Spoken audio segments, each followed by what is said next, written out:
allegiance with a reflection. I pledge allegiance to the flag of the United States of America and to the republic for which it stands, one nation, under God, indivisible, with liberty and justice for all. Honor the Texas flag. I pledge allegiance to thee, Texas, one state, under God, one and indivisible. Larry, would you lead us in prayer? Dear Heavenly Father, we ask that you be with us tonight as we work the business of the hospital and the hospital district. We ask that you guide our thoughts and guide our actions. We would also pray that you bless all of our employees, all the people involved with the hospital, keep them safe. We thank you for getting through the pandemic. We pray that you continue to bless us. We pray this in Jesus' name, amen. Amen. All right, we will now go to item 3, roll call of the board. Marcelo Lejas. Here. Nicholas Yannisek. Here. Donovan Finley. Here. Larry Richardson. Here. Justin Cook. Here. Donna Reed is absent. Tom Miller, present. Allison Lambert. Present. Right, we do have a quorum. At this point, we've got item number 4, and please review the minutes of the March 17th board meeting. And once done, please someone make that motion to approve.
I would move that we approve the board minutes of March 17th, 2022 as presented. I have a motion by Larry Richardson. Do I have a second? Second by Nick Yannisek. All in favor? Motion carried. Next up is citizens input. And I'd asked Steve Browning to put his name on that list. As I mentioned before, Steve is a potential candidate for, or potential person being appointed to the open board position for Precinct 4. And the executive committee met with him on Tuesday night and asked him to come to the meeting today. And I just thought I'd give him a chance to give his elevator speech for for us here in the 2 minutes allotted to him. So, Steve, you're up. Great. Again, my name's Steve Browning. I live in Stockdale. In the danger of being redundant from the other night, I'll just repeat myself a little bit of background here. Moved from Houston in 1995. I was working for Pennzoil at the time, was relocated over here, and felt like we'd be here for 2 or 3 years, and we're still here. So it's looking like this is our forever home. I hope it is. It feels like home. The culture is great. My parents were small town people, so getting into the swing of things in a rural location has been pretty easy for us. My wife is from Tulsa. She retired from Gulf Oil. She was a co-founder of a couple of businesses in Houston, which we didn't carry over when we moved to Stockdale. But when we moved over here, she almost immediately involved herself in water issues over here, and it's been continuous for 23 or 24 years now. She is a board member on the Evergreen Water, Underground Water Conservation District, and she also serves on the Texas Regional Board. And she knows a lot of things, and I know absolutely nothing about water issues. So, to me, I have chased airports and I have traveled ever since we moved here, and living out of a suitcase in a hotel for a long time. And I have wanted to become involved and give back to the community in some way. And to me, this is a very special opportunity for me, and I hope to be considered to do this. I really would like to participate. I've got the time to do it now. As I mentioned the other night, my priorities are to listen and to learn and to contribute where I can. So I'm impressed with everything I've seen and heard tonight. If there's a blues guy here in the house, which we know of, I remember a tribute to Stevie Ray Vaughan back in 1994 by Eric Clapton, and I had all the blues greats there. And he said, I didn't know Stevie personally, but he said, I look around this room and I feel like I'm in the presence of greatness. And that's kind of how I feel tonight. So I'm very humbled to be considered for this. Thank you. Anybody have any questions? Muddy Waters and All of them. B.B. King and Yep. all of them. Yes, sir. All the I love Kings. the blues. Freddie, Albert, Greg. Oh, yeah. Yeah. Well, Steve, we appreciate you coming tonight, and hope after you witness the rest of this board meeting, you still feel the same way. Sure will. I will tell you, we will get to a point, item 9 on the agenda is executive session. At that point in time, everybody's got to go. So, The only thing I would caution you, we do have an extended meeting occasionally. We have had some long ones occasionally, not as many as we used to. I try to do not so long-winded. Well, we mentioned that at our meeting the other night, that we try to encourage everybody to come to finance, because then we don't have to, it takes an hour off, obviously, an hour and 11 minutes off, so, as of tonight. yeah, because we don't have to go through everything in detail, so it has worked pretty well for us, I think. We don't have to Absolutely. address all the Brandon requests. Exactly. 8 of them. $3 million. Well, I will tell you, some of you, there's a couple of you that were here, we used to have a board member by the name of Tommy Serrero. And Tommy was a rancher, I guess. He wore his hat like he was a rancher.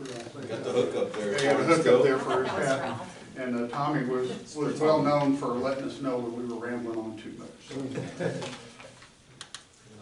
miss him. He's a good man. All right. We'll move on now and move to the review, consider, and take action regarding the Finance Committee meeting. As we were just reiterating, we won't repeat everything. Rather, I will ask the Finance Committee Chairman for his recommendation on A, March summary and financial analysis. Recommendation by the Finance Committee, Finance Committee is to approve the March summary and financial analysis as presented, and I so move. Okay, I have a motion by Marcelo Lejas. Do I have a second? Second by Allison Lambert. All in favor? Motion carries. And just now you can see that her name is Lambert. And I regularly call her Lambreth, but she answers to that. Yeah. All right.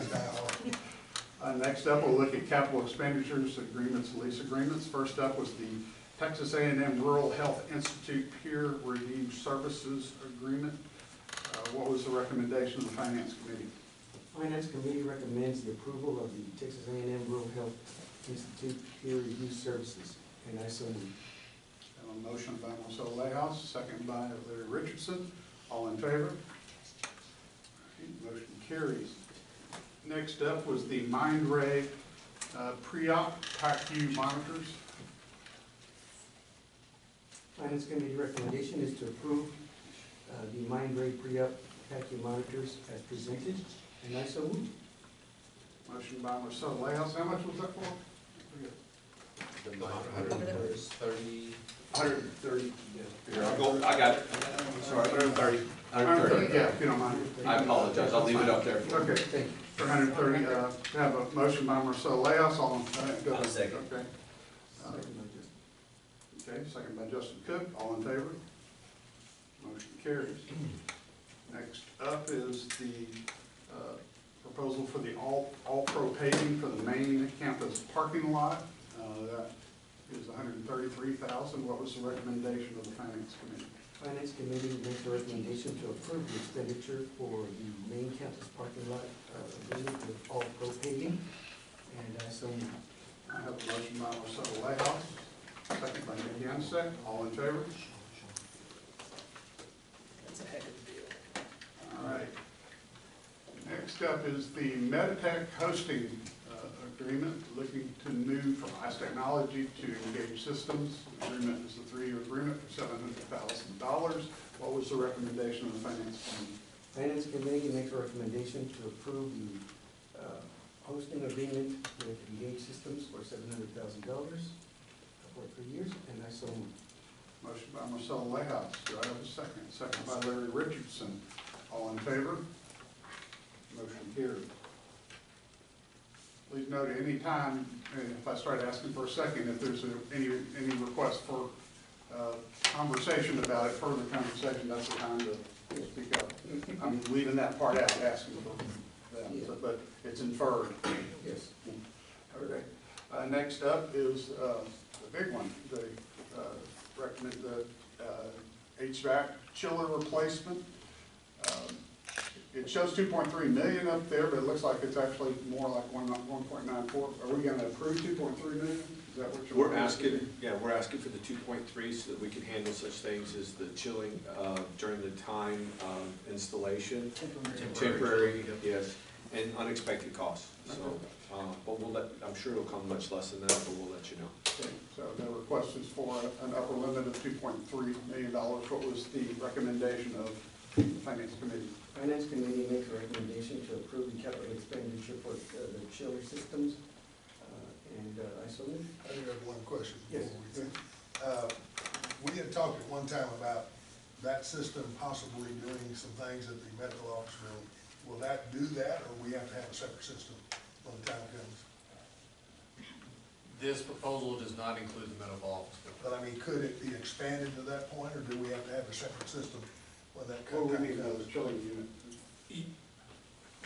You could actually expand there, Right. but it would take another chiller. We'd have to have an engineering study for that one.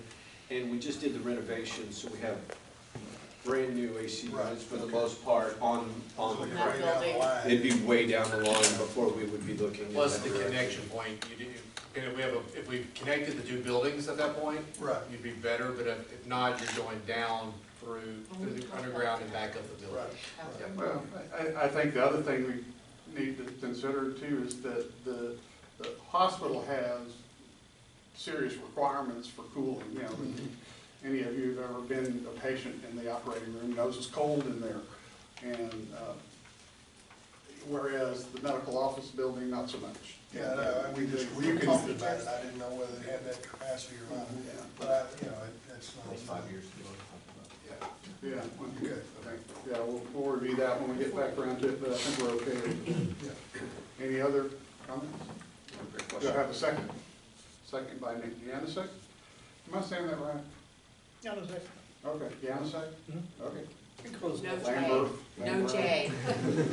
No J and an H. Yan. I said Jan, Yan. Jan. Okay, I'm close enough. Been called worse. Okay, all in favor? All right, motion carries. Next up was the inline nursing agreement, or inline nurse recruiting agreement. What was the recommendation of the finance committee? Finance Committee makes a recommendation to approve the inline nursing recruiting program agreement, and I so move. Okay, motion by Marcelo Lejas, do we have a second? Second by Don Finley. All in favor? Okay, motion carries. And last in this part is the Hvac healthcare proposal proposal to recruit nurses from the Philippines. What was the recommendation of the finance committee? Finance Committee makes a recommendation to approve the Hvac healthcare recruiting program, and I so move. Motion by Marcelo Lejas, do I have a second? Second. Second by Justin Cook, all in favor? Motion carried. All right. Thank you all for that. Next, we'll be moving on to the item 7, monthly, quarterly, and annual board reports. And first up is the quarterly patient service center report by Olivia. Hi, Olivia. Hi, how are you? So I have our quarterly patient service center report. So first we're going to go over the percentage of calls handled. So in January we got a 90% rating. In February we had a 94%, and in March we received a 95%. So we're doing really well on the percent calls handled. Question, Yes. did we have more volume in March? So the next slide, I believe the next slide gives us our volume. Yes. So in January we had 13,000. January was the heaviest. Heaviest, yes. So we had a 90% in March. In February we had 10,000. In March we had 11. So we did see an increase in March, but we still were able to reach 95%. And we also implemented the medication refill protocols. I don't know if you guys remember, we talked about automatically refilling medications that we were allowed to. So we implemented that, and so we're thinking that that kind of gave us some flexibility, or eliminated the double calls and triple calls that we were getting from patients checking on their refills. And that might have helped us a little bit keep up with the volume and also still stay with that service level. So, because we weren't getting all those duplicate calls, we were just able to keep up. I will tell you that worked real well for me, having been a former patient of Hvac and having prescriptions that were expiring from Hvac, that I was able to call and say, hey, these expired from Hvac, can you move them over to Henley and then get them renewed? And Yes. They did it smooth, for you? beautiful, worked great. Okay. Oh, good, glad to hear that. Good. So average handle time, in January it took us a little longer. Again, we had a large volume, it was about 2 minutes. February we had 1:48, and then March 2 minutes and 17 seconds. So again, we're trying to stay in the 2-minute 15-second time frame of how long we're trying to take care of calls. So we're staying in that time frame. So those are calls for the issues resolved. Yes, or the entire wrap-up call. Any call that comes in, we're trying to take care of it within 2 minutes and 15 seconds. That's including wrap-up time, meaning we finish the call, we finish the message, and we take another call. The average time it's taking us to answer the call when it comes in. So in January it was taking us 1 minute, 59 seconds.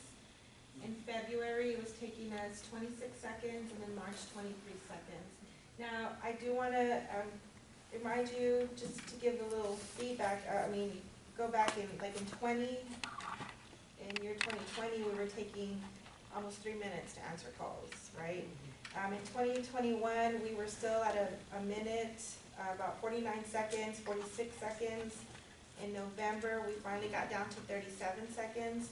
So we're just trying to improve how long it's taking us to answer the call when they call in. So we just All good. need to improve, yeah. So we're still doing our quality assurance auditing where the manager is listening to calls and making sure that we're friendly, that we're asking the right questions, that we're ending the call with appropriate customer service, you know, getting further assistance on the calls, things like that. And so the results from this auditing, is the next slide, so this is the results of that. So it seems like we need to improve on ending the call. Agents do not consistently offer further assistance. You know, is there anything I can help you with? Have all your questions been answered? So we need to take a little more time in how we're ending the call. On solutions, agents can improve on working towards resolving some of the caller's issues. So we still think we can improve on resolving what the caller is asking for, like a status on a referral, or if the lab results are in. We are still seeing a lot of messages going to the physician clinics themselves where we think that they could have still answered the question and just kind of closed that call right then and there. So more training, basically, is what we need to do. And then the last item was customer service. Agents will continue to work on practicing phone etiquette. So again, we still want to elevate, you know, don't interrupt the patient, speak clearly, answer, you know, positively, make sure that they can hear that you're being appropriate, have a good voice over the phone, and just be prepared every time you answer the call. So we just want to keep improving on our customer service. So Brenda's doing these audits all the time on the phone. So other updates, we still monitor the daily dashboards. So we still have dashboards that we look at, try to see how many calls are coming in, how many agents we have on the phone. So that's just an ongoing thing we look at. We still have the weekly huddles. Brenda meets with her team to go over the stats, to see how many calls they are taking, how long they're taking on the phone on an individual basis, just to make sure that they're meeting their quota. And we are constantly adding to the medication refill protocol. So there's medications that are not on there. Dr. Henley is helping us, trying to update the refill protocol or remove medications, and that seems to be going well. So that's just going to be an ongoing process that we just improve all the time. You know, because medications change and protocols change. So we've also been cross-training the staff. They are now learning to, well, some of them have been doing this for 2 years now, but they are checking fax boxes. So the clinics get electronic faxes, and so they can check faxes from anywhere, really. So the patient service center can now go in and help them work on faxes that come in if we get behind. So we've cross-trained them to do that. We've cross-trained them to answer telephone encounters. If the phones have slowed down, they can jump in and check their telephone messages and kind of help them clean those boxes up. And we are cross-training them to work the front desk. So if a front desk receptionist calls in, or we need vacation coverage, and we are okay on the phones, we see that we can, you know, volume's low, we can send a patient service center person to go down and help cover us in the clinics. So we're cross-training as much as we can. I have to commend Olivia and her team, just this, the team approach, working with clinics, working with physicians, making sure that they get the calls answered with physicians, you know, in a timely manner. Just meeting all the metrics that we have out there, all the quality measures, you know, with the Medicare Advantage programs, getting patients in to see their appointments. The call center has become I'm still calling it the call center. The patient service center has truly become a patient service center, and really trying to help everyone meet their metrics and provide that patient care. And she has a lot of new employees in there too as well, and they're really stepping up, but they're learning a lot, and it'll only get better and better as we see. Some of those spikes you see were in the height of COVID too. People were calling because they wanted vaccination, so that made our times long too as well. But they've really turned it around, and with her, Brenda, and the team, That's a true asset to the hospital. it really is.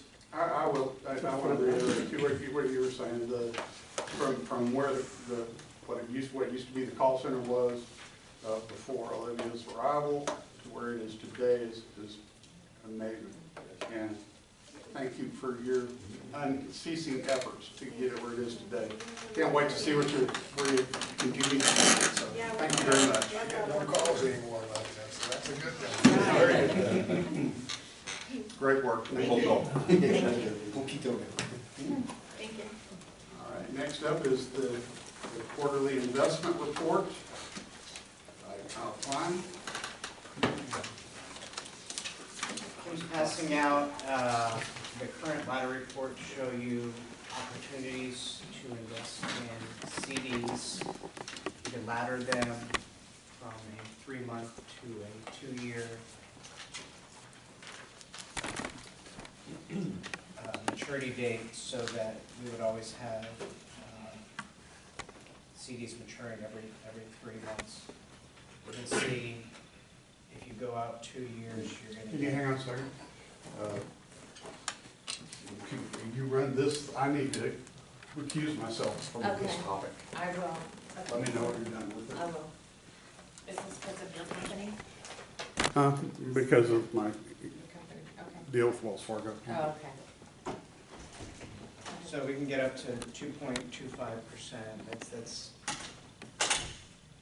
higher than it's been historically. Ever. They've been picking up a little bit each month, so, Is the Goldman Sachs, the 2.35, is that a typo, or is that real? no, that's real, 2.35, yeah.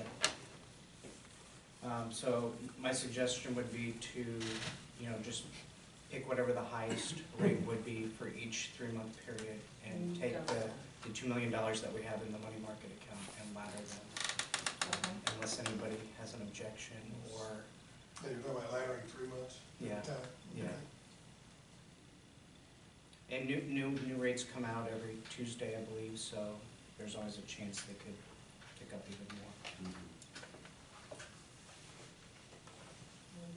Any questions? Comments? Makes sense. Yes, very safe. We're not gonna get rich, so that's. No. They're going to, we're not.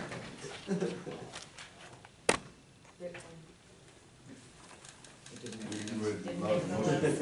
Yeah, we're gonna need a motion about the laddering. Yes, so to give you. Do I have a motion to, how do you want to word it? I will move that we give Kyle the discretion to Ladder. ladder our investments 3 months, in a 3-month period, to the highest interest rate available.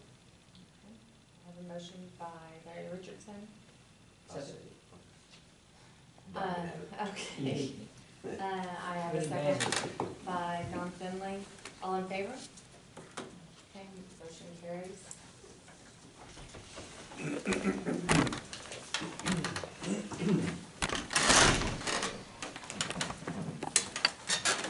Sure, I missed something extremely interesting. Yeah, fascinating. Fascinating.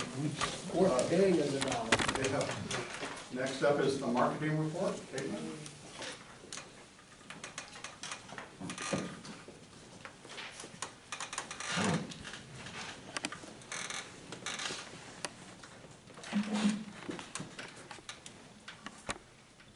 Our newest physician, family practice physician, visited our campus yesterday, and multiple team members met with her. We got a quick picture for us to start marketing her, for her to be included so the community can see her beautiful smile, and look forward to meeting her when she comes on board. We'll bring her to the next board meeting, because our start date's May 16th. So Is She she was going to from be the present Valley. to the board? we'll try to get her to the board meeting again. That'd be She great. was from the Valley, right? Where's she gonna office? Right next to Dr. Henley, Roars. Okay. continuing with Dr. Akala, he had an island ad for 2 weeks in the La Vernia News. And an added service that we highlighted is the osteopathic manual manipulation, because he has his osteopathic bed for manipulation. And when Bob and I visited the campus just the other week, he was in with a patient in the room that he has his bed in. And so that's going really well. The sleep lab is doing well also. We added some personalization, making it more comfortable for people, more welcoming, to have them want to come to a close facility to have their sleep study done. We partner with Sleep Management Services. They help us with marketing as well. So they spent multiple days down in our area, visited multiple physicians within like a 40-mile radius. And as a thank you, they are also sending some treats to Dr. Akala and Dr. Henley's office, because they were the top referring physicians to the sleep lab. So as a thank you, they're helping us out with that. Doctor's Day just passed. We worked with Dr. Perfina and Dr. Henley to pick the Doctor's Day gift, which is a personalized cross pin. It was very nice. All of our physicians enjoyed them, and got lots of nice pictures of them showing off their pins. They always make sure that no one takes it, so it has their name on it. They only pull it out for important signatures, so they really enjoyed it. And just continuing our annual traditions of wearing red for cardiovascular health and wearing boots for cowboy breakfast to kickstart Stocksboro Rodeo. So we get behind the dietary line, serve tacos first in the morning, 6:30, 7, and so lots of fun for that.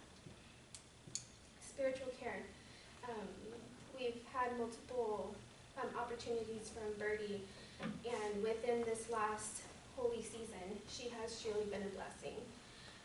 As many of you know, our employees, our team members work long hours, and that doesn't always allow for us to go to our place of worship or practice our faith. So she came in on Palm Sunday with blessed palms. We made crosses for everybody, and she also visited the ESDs working on that day. For Ash Wednesday, she administered blessed ashes to those who welcomed it. And then for Holy Thursday, since it was important to many of our team members to receive Eucharist on that day, she also administered Eucharist to those who could not get to a service or a mass. Ready now? I'm sorry. Doing great, sorry. We all know that local sports is very important to our families of our community.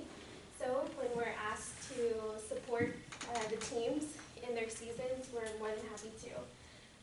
This also involves our providers. So Kathy Brightspector has her daughter on the Lavernia Lady Bears softball team, and they asked us for a concession stand donation. So we made up multiple candies and put our logo on each one, and all of the proceeds benefited the team. And as well as the Little League. The Little League is just up and running right now. And so we sponsored Marlene Herrera's daughter's team. So she invited us to sponsor their team, and we're more than happy to. So we get recognized on the online, on the back of their jerseys that they wear every game. Continuing with community engagement, we do engage with community events that are hosted, as well as meetings such as the one hosted by the SA Food Bank. And ACOG provides many services within our community, from transportation to disability services to financial assistance. And so they partnered and asked multiple community members just to come together to highlight some areas that they can provide more services to our community. So they asked us to join their coalition group. And you may know that at the beer warehouse, once a month they have market days, multiple vendors set up, sell things. But for the month of February, the Lions Club have their own individual project to provide heart and diabetes health. And they asked us to join them in their area to provide blood glucose screenings and blood pressures. We saw about 30 people that day. Multiple readings did have people say, you know what, I maybe should call my doctor. So it's important to get those little screenings. Just one more about that one. We attended a, they call it a road show, again with ACOG and the Floresville EDC. We were right next to Courage Ranch and WellMed, and it was just a little opportunity to talk to our community members.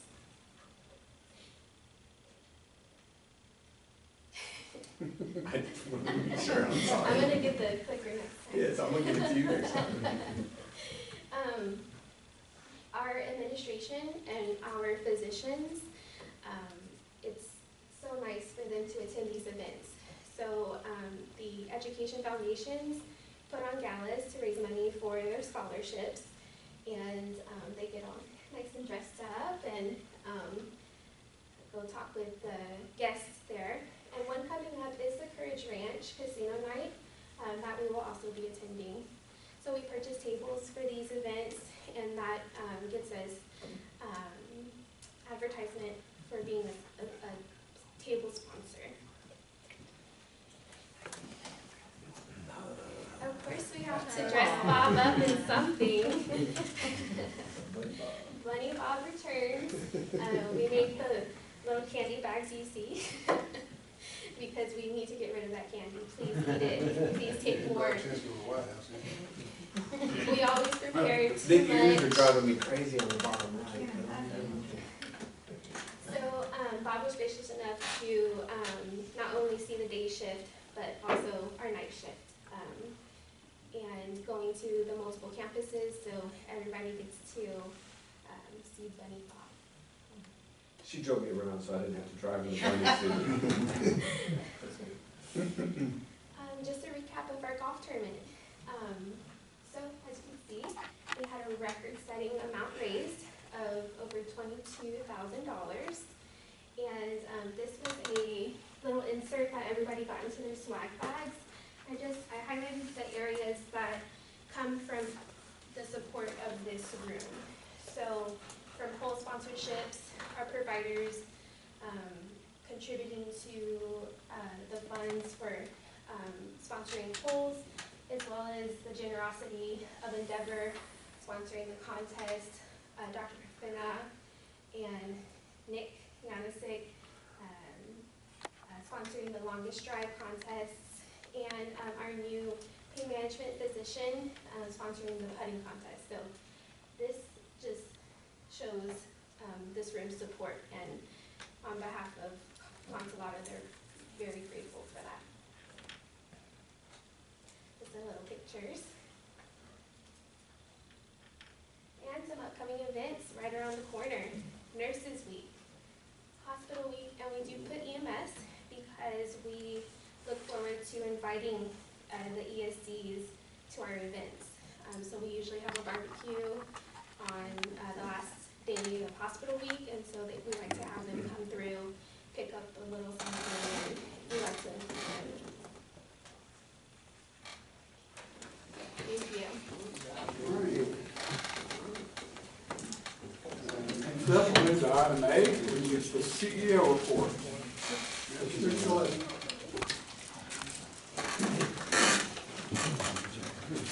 We said something about suits, right? So hold on. We got a business. And this.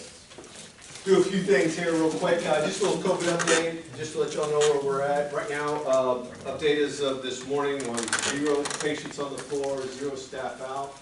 We are monitoring trends.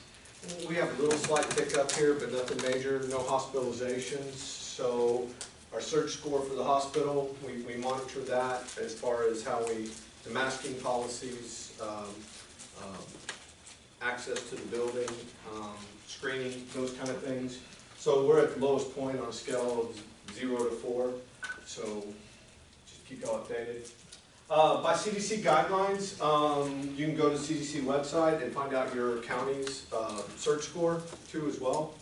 And it's very low at this point. They give you a little bit of data, but it concurs almost exactly with what we are with staffed inpatient beds, new COVID-19 admissions per 100,000 population, and this is where we sit presently at the CDC website. So our infection control executive team all met. We all came together and we came up with a new masking policy. It's why we're sitting in here today without masks. Is for patient care areas or general areas where there would be patients that could be susceptible to COVID, such as the lobby, we would wear masks.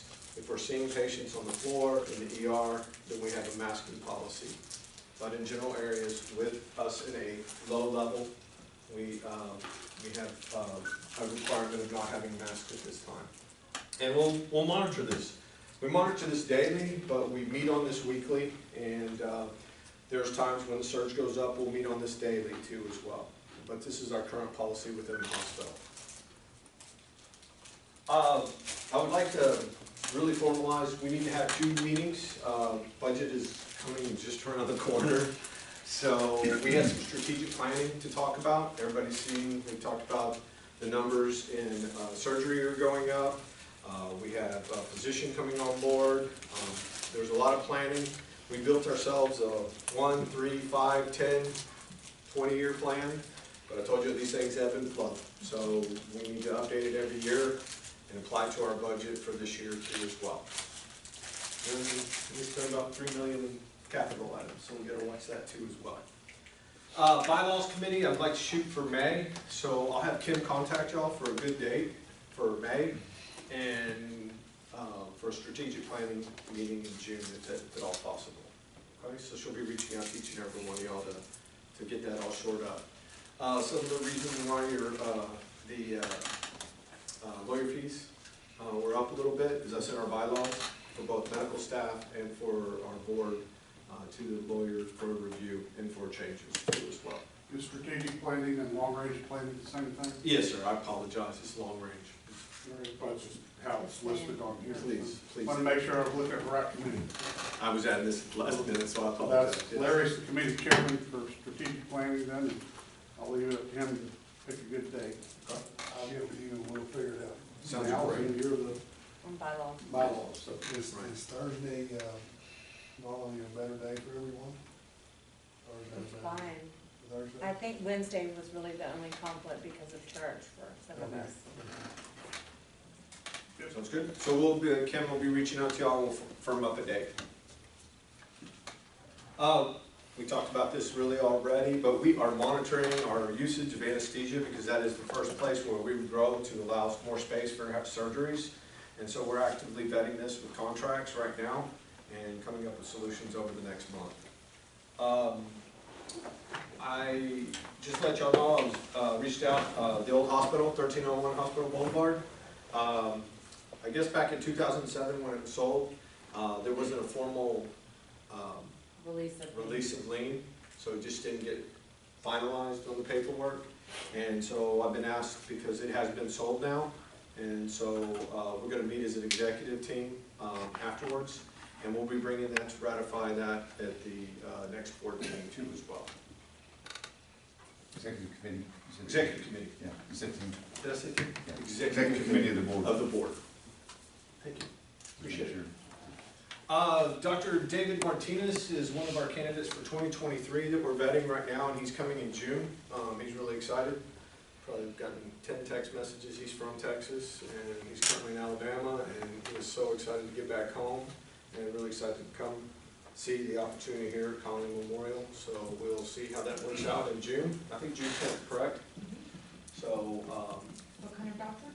primary care, I apologize. And he's, from San Antonio or? He is, do you remember, right off, in the general area.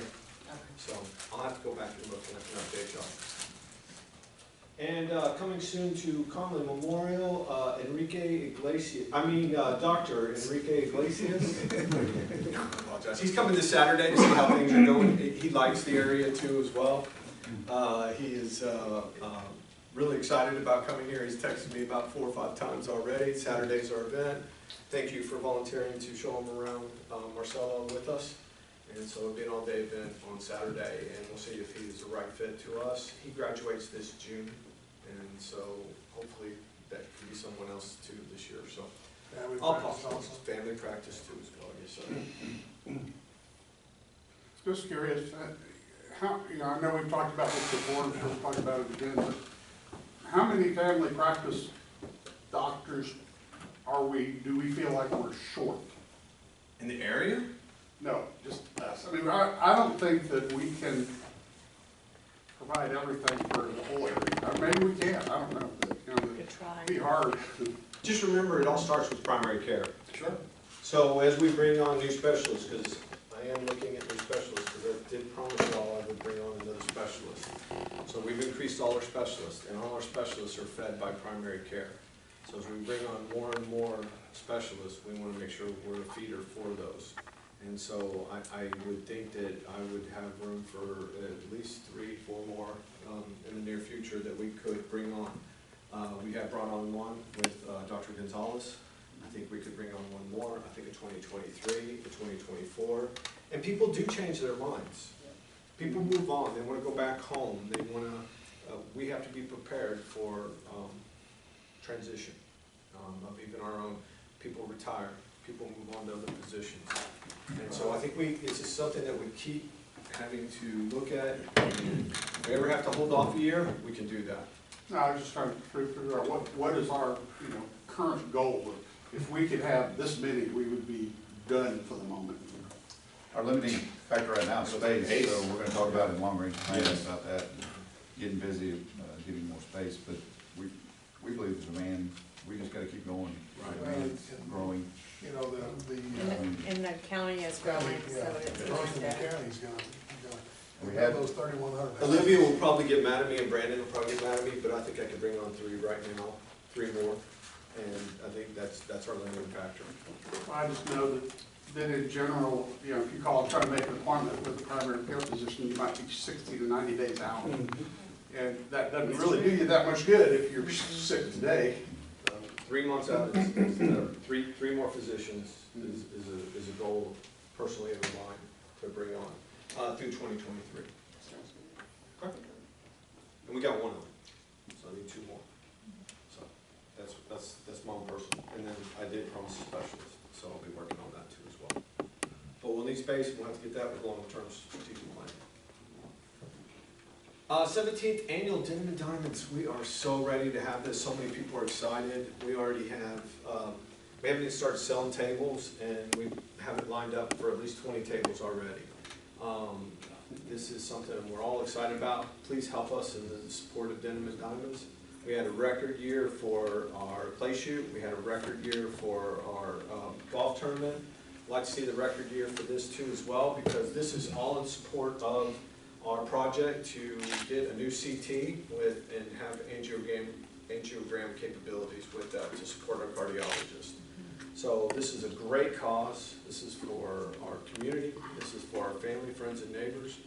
And I myself might need that angiogram capability. So this is a really good thing. So please help us support this, and let's make this an exciting year for that. What does that say for a table? $600 for a table. Of 8. Of 8. I think when you bump those numbers up. 1,000. Okay, so You this go to these is an education initial, foundations. this is an initial, it has to be approved by Consulado, so this is just, That's good. You get, I mean, they make good money. Just Well, we have it at the event center, Yeah, and there's at least 90 tables at Yeah. those. so Yeah, it's big.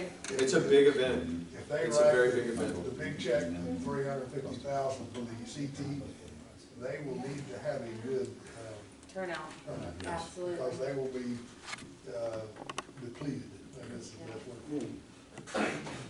So they just reached 300,000, and so they've got, but they got two more major events coming up, so there'll be Denim and Diamonds, and we'll have, The shoot. before we do this, and we'll have the clay shoot again. So if all goes well, that should get them to their goal. So, very exciting. Yeah, let me say also that, not a lot of folks knew a lot about Consulate. I've been talking a lot about them to different groups, in the last month or so. A lot of them did not know that they were they were connected to the hospital. And so, I talked to lots of folks at the golf tournament about that. When they find that out, and they find out that they're gonna fund half of this CT scanner, people get very excited about that. The community is very excited about that, so we need to build on that. That's really a good thing. Thank you, Larry. It is. I think people are very excited for a great cause, Yes. so. So it's much to you.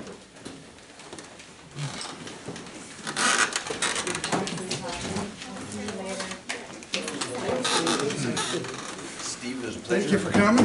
Thank you. Appreciate it. Well, are you still interested? Absolutely. Perfect. Very nice to meet you. Very good. See you again. Justin, thank you. Yes, sir. Thank you.